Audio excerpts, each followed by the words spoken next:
This is Positively Farming Media.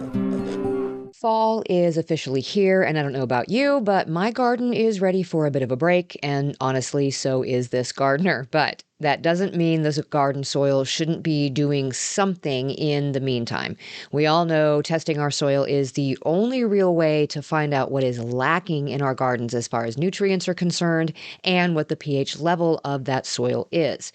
Testing our soil now and then adding the appropriate amendments means that they will have a chance to break down into the soil, incorporate themselves, and become water soluble, which is really the only way they can be absorbed by our plants come spring. But how do you know what to add, when to add it, and how much? Today on Just Grow Something, we'll review some of the most easily accessible amendments that you can use on your garden right now to give you a better garden next season and help you figure out how much of it to use based on your own soil test results.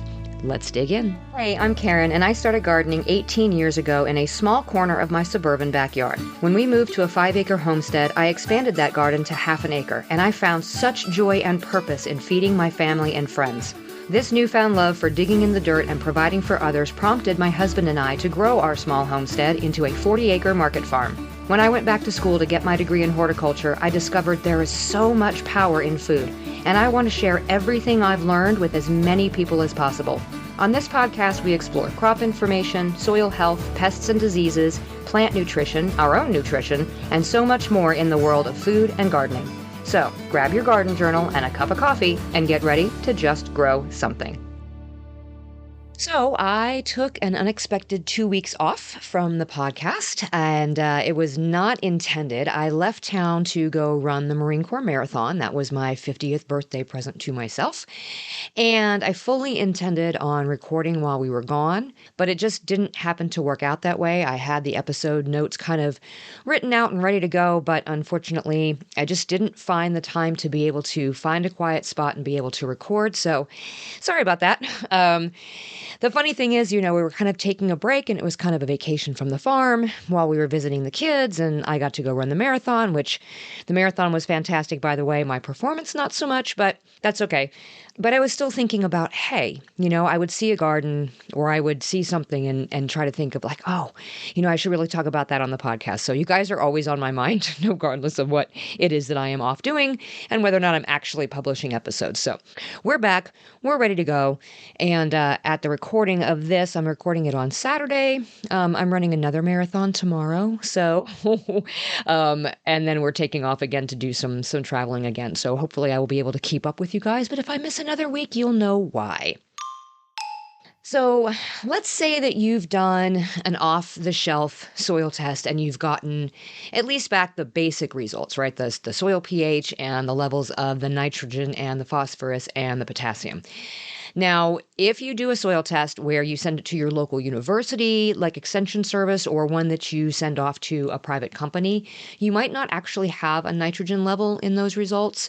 The available level of nitrogen can vary really widely based on the soil temperatures and the moisture levels and a lot of other circumstances. So a lot of the time, the universities and often those private companies will not send you the actual nitrogen level because it can vary so widely from one moment to the next. In reality, if you've not amended with anything or grown any cover crops, you are likely low on nitrogen. So just kind of assume, unless there are some other symptoms, that you're low on nitrogen. If there's any doubt, though, you can use an off-the-shelf kit just to determine where your levels are at that particular moment. If it shows even remotely high, then you certainly don't want to add any amendments that are going to increase that available nitrogen, because this is almost as bad as having too little nitrogen. You'll get a lot of big leaves, but you'll get no fruits, or your greens are going to be super bitter even before the heat gets to them. So this is usually pretty rare in all but most of the fertile of gardens, but just be aware that you can overdo it with the nitrogen depending from year to year. So if your soil tests are showing a deficiency in any of those big three nutrients, nitrogen, phosphorus, or potassium, you want to choose amendments that are not only going to add those nutrients back into the soil, but that do it in a way that supports the soil microbiome at the same time. This is why I'm not a proponent of synthetic fertilizers. They're fine when used in a pinch to help plants that are suffering because they deliver those targeted nutrients directly to the plant to be taken up immediately. But they do nothing to help the health of our soil overall. And we know that ultimately a healthy soil is far better for our plants in a much more sustainable way. The soil microbes need more to feed on than just those big three nutrients. And so do the plants in order to perform at their optimum level. In addition, our bodies need those macronutrients as well to function. And the more that's in the soil, the more the plant can take up, and the more will be available to our systems when we eat the plant. So, per usual, I will focus on organic amendments, as in those derived from living matter, and a couple of mineral-based amendments for the purposes of this episode. Let's start with nitrogen. It's the first fuel that plants need for their growth. It's used for everything from chlorophyll production to synthesizing amino acids. It helps our plants grow big and strong and lush. And the stronger this growth is, the better able the plant will be to take the next step in producing fruits, roots, and shoots for our consumption. If your plants show signs of chlorosis or stunted growth, it's often because of a lack of nitrogen. Now, the easiest way to amend for nitrogen, and pretty much all the micronutrients too, and to give the soil a big boost to its level of organic matter is to pile on the compost. Late fall and early winter is the absolute best time to do this. That's because nitrogen tends to get tied up while organic matter is being broken down. Once it hits your soil, the microbes go to work, and they're feeding on that organic matter and working it into your existing soil. Those microbes need nitrogen in order to break down the other components, so that nitrogen is going to be unavailable to the plants until that process is complete. That's why fall and winter are crucial times for adding compost to the garden. It needs that time to break down and be ready to work for you in the spring.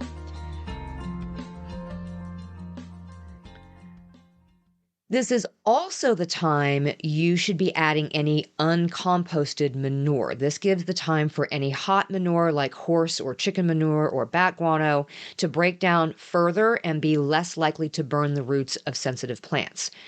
Other easy-to-access organic amendments to add in the fall for nitrogen shortages include alfalfa meal, cottonseed meal, and feather meal. Feather meal is the one I use the most on top of adding compost, and it's the one I use when I plant my onions and my garlic, which are notoriously heavy feeders of nitrogen in their early growth stages.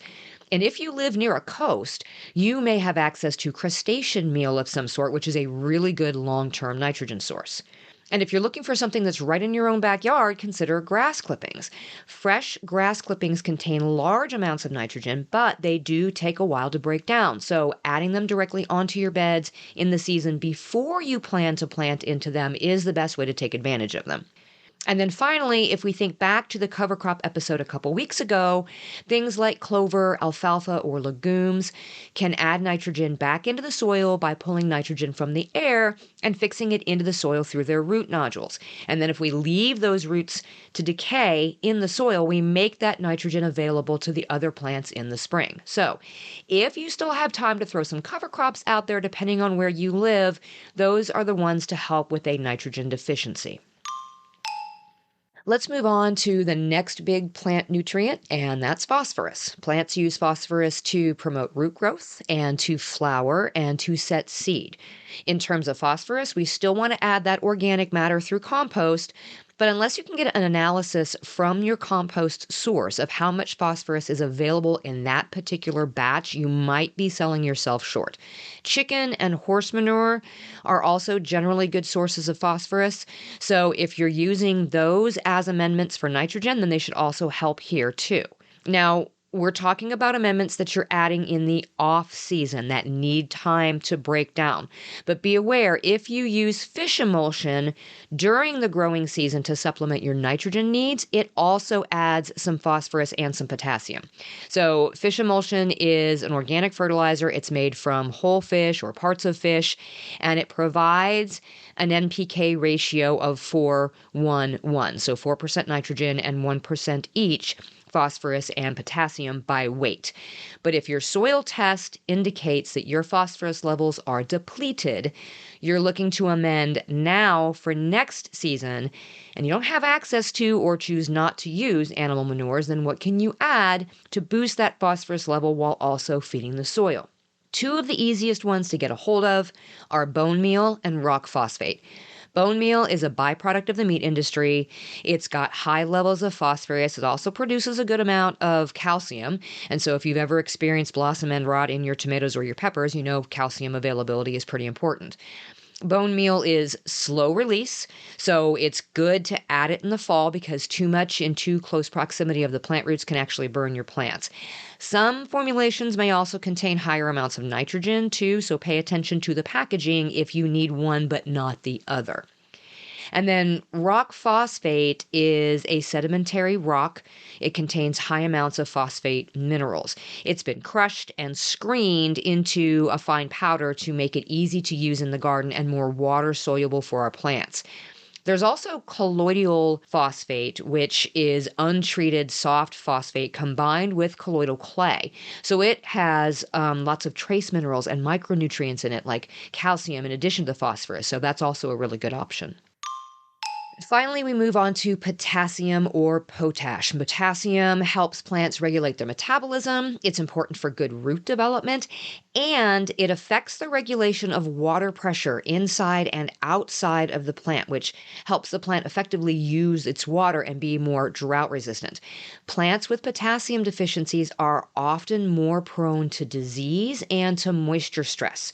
So gardens that have really poor soil structure usually end up potassium depleted because the water just runs right off, or it goes right through the soil too quickly and the potassium goes right along with it. So that's another reason why soil organic matter is so important. So of course, we're talking about adding compost or using cover crops to help with that on a regular basis. But if you find your soil is short on potassium, what organic amendments can we add specifically for that deficiency? Wood ash, green sand, and kelp meal are usually the most accessible to home gardeners. So wood ash, of course, the term potash is actually derived from the term potash, right? The ashes and the burnt pieces of hardwood that came from open fireplaces or fire pits. Tossing this ash into the garden proved to be a really good, quick-acting, but sort of short-lived source of potassium. You can absolutely do this with the ashes from your fireplace or your wood-burning stove if you've been burning non-treated hardwoods or hardwood pellets. This is going to add potassium back into your garden soil. But these ashes are going to be very alkaline. We're going to talk about amendments to adjust your soil pH here in a minute, but before you use wood ash as a potassium supplement, know what your soil pH is first. If you've got pretty acidic soil, then you should be fine using wood ash in moderation. But if you're growing plants that really like acidic soil like blueberries, or your soil is already fairly alkaline to begin with, like around a pH of 6.5 or higher, then let's not use the wood ash. Put it in the compost pile so it can mellow and then mix in with other things before being used later. Green sand, though, is actually a good option. Green sand is a marine sediment. It contains a mixture of clay minerals and large quantities of these greenish granules called glauconies, hence the name green sand. It is a great slow-release potassium source, and it will also gradually improve the water-holding capacity in your garden soil. One application of green sand will generally last about 3 to 5 years, so it is a very good slow-release source of that potassium. Kelp meal is the final option, and I love the benefits of kelp meal, but I will give you this one with just a little bit of caution. It does contain both nitrogen and potassium, and it contains over 60 micronutrients as well. So this is part of why I love it. It helps encourage microbial populations in the soil. But it is made from kelp, which is a plant. So it also comes with a good amount of those plant hormones, cytokinins, indoles, auxins, gibberellins, right? These are all things that are involved in processes from vegetative growth and flowering to adaptive responses to transplanting, overwatering, and excessive heat exposure. So this is why I use Elm Dirt's kelp mist on my plants during the growing season, because it helps with the flowering and with the drought tolerance when I use it as a foliar spray. It's very fast acting. And while we want our plants to do these things, too many of these plant hormones, in combination with the hormones that are already present in our plants, can actually be too much, which is why I recommend adding kelp meal to the soil in the fall so it gets a chance to mellow out a little bit. Effects of kelp meal in our garden soil can last from 6 to 12 months. So there's going to be plenty of potassium available for the plants, but the plant hormones will have degraded enough to not overwhelm the plants and cause issues.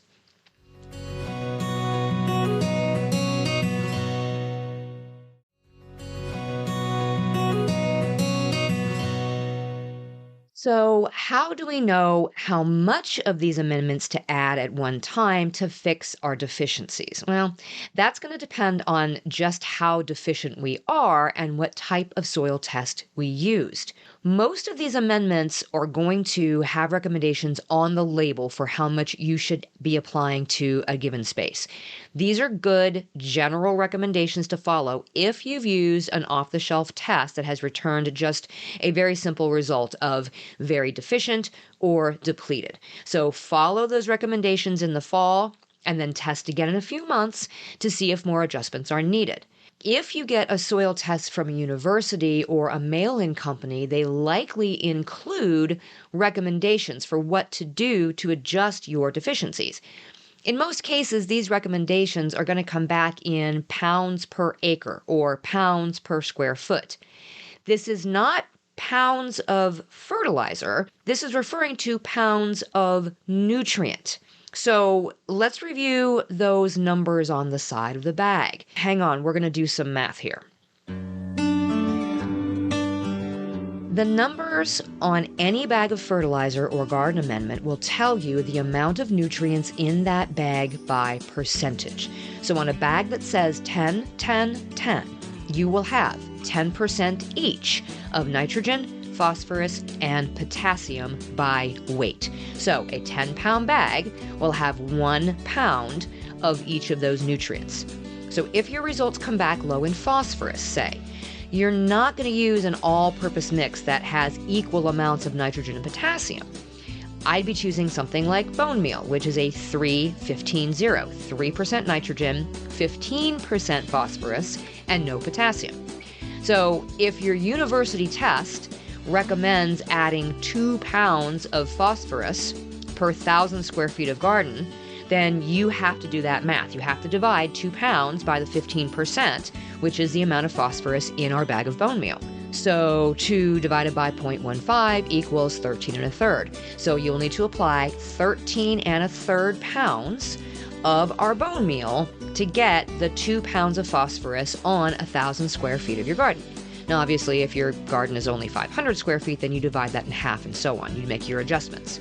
Now, if you used an off-the-shelf test, you'll have to form your own recommendations based on whether your results say mildly deficient, moderately deficient, or depleted.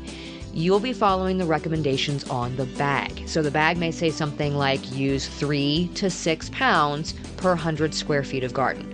So for mild deficiencies, we should be using the low end. For our very depleted soils, we should be using the high end. This is why we want to use amendments based on what our soil test shows we need. This bone meal example also contains that 3% nitrogen, so you're going to be applying just shy of a half a pound of nitrogen to that same 1,000 square feet. But if we were choosing a balanced amendment that was like a 15, 15, 15, all equal parts, we'd be adding over 13 pounds of nitrogen and potassium too, which could likely be too much for our soil and for our plants. So this is why it's important to choose our amendments based on what our deficiency is, not just automatically grabbing whatever we see on the shelf that has all the same numbers or says it's recommended for vegetable gardens. If your soil test is only showing slightly deficient, then just start off with half the recommended rate. Give the amendment time to do its work and then test again. Starting slow and adding more is always going to be better than adding too much and then needing to find a way to reverse it. Now, what about your soil pH?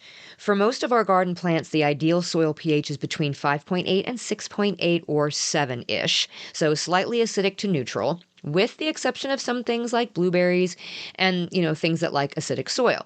The pH of our soil affects the way that nutrients move through the soil and into the plant roots. So if the soil is too acidic, then nutrients like nitrogen, phosphorus, and potassium are less able to move through the soil. Not all garden plants are as sensitive to this as others. Some are just better at scavenging nutrients. So if you're not noticing major problems with your garden, you may not need to do anything at all if your soil pH is as low as 5.7 or as high as 7.5. Anything outside of those extremes, though, or if you're seeing your plants struggle and it seems like your nutrient levels are on point in your soil, well, then you likely will benefit from making some adjustments to the pH. And once again, we're going to talk about easy to access, non-synthetic amendments adding in the fall for correcting the soil pH slowly. There are other options for adjusting pH very quickly, and I will leave a link in the show notes to the episode I did on soil pH back in season 2, where you can find more details on that.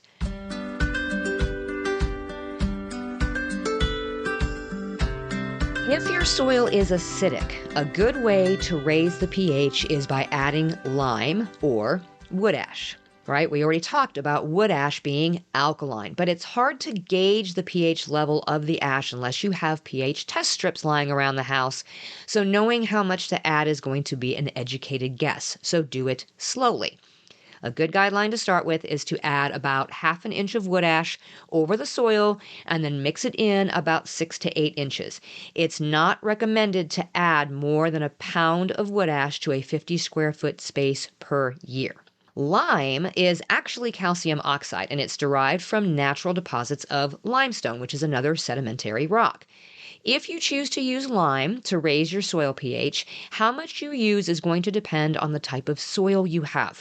So you'll need more for clay soils, you'll use much less for sandy soils, and somewhere in between for loamy soils. So follow directions for amending soil that should be on the package or with the package insert info when you purchase agricultural lime.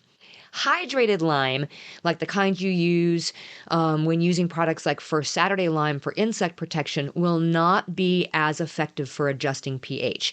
It will work, but you'll need to use way more of it and use it more frequently to maintain the effects because it's water insoluble. That's why hydrated lime is good to use in the garden to protect against pests without doing too much damage to the soil pH, and why it's short-lived when it does happen. For changing the soil pH, you want to use ag lime. Now, both the lime and the wood ash are going to need some time to work. This is why I'm recommending them for using in the fall and over the winter. Test your soil pH again in about 45 days to see if you need to make further adjustments. Be careful not to apply too much at once. Just like with any other soil amendment, too much too soon can cause too big of a change, and you'll have to try to reverse it. Speaking of reversing, what do we use to bring soil pH down if it's too alkaline? One option is elemental sulfur. It's widely available for both this purpose and for use as a fungicide. Be careful not to overdo it, or you do run the risk of lowering the soil pH too much. Once again, the addition of sulfur for lowering the pH is going to be based on your soil texture and the amount you need to reduce the alkalinity. So you're going to need more for clay soils, less for sandy ones. This definitely one for a fall application because you'll need to give the sulfur some time to react and then check again in about 6 months. So amend in the fall, check the pH again in the spring, and then you'll get another chance to amend the soil before the spring planting starts if you need to lower the soil pH further. Once you've gotten the pH down to where you need it, it should stay at that level for a period of about 5 years, depending on your gardening practices and your soil type. But do a test yearly just to be sure so you can catch any changes early. The other way to reduce pH over time is by adding sphagnum peat moss. Now, I've mentioned I'm not much of a proponent of peat moss because of the destructive nature of the harvesting process to the bogs where the peat moss grows. But you can find sustainably harvested peat moss. Generally, it's coming out of Canada since they required to maintain and manage their bogs, and they're limited on the percentage of virgin bogs they can actually touch. You can incorporate peat moss into the soil to break down, and it will gradually reduce the soil pH, and it will help retain soil moisture too. Those are a lot of the options for us for amendments to add to our gardens right now in the fall and the winter to do the work in improving our soil for the spring, both for nutrient deficiencies and modifying our pH. Even if you're in an area where you have already begun to see snowfall or your ground has already started to freeze, it doesn't mean that you can't still do this. Adding it now and allowing that freeze-thaw cycle to suck those amendments down into the soil and allow them to start to break down is definitely going to serve you better than waiting till the spring. The bottom line is start slow, evaluate as you go, and then test your soil annually to be sure you can make changes when needed. Until next time, my gardening friends, keep on cultivating that dream garden, and we'll talk again soon. You just finished another episode of the Just Grow Something podcast. For more information about today's topic, go to justgrowsomethingpodcast.com, where you can find all the episodes, show notes, articles, courses, newsletter sign up, and more. I'd also love for you to head to Facebook and join our gardening community in the Just Grow Something Gardening Friends Facebook group. Let's move on to the next big plant nutrient. If you've got pretty acidic oil? No. If you've stuck around this far into the blooper segment, I will let you in on a little secret. I did run that second marathon on Sunday, and yes, I did finish. And I also managed to take second in my age group. So there's that. Now I'm ready for a rest. Until next time, my gardening friends, keep learning and keep growing.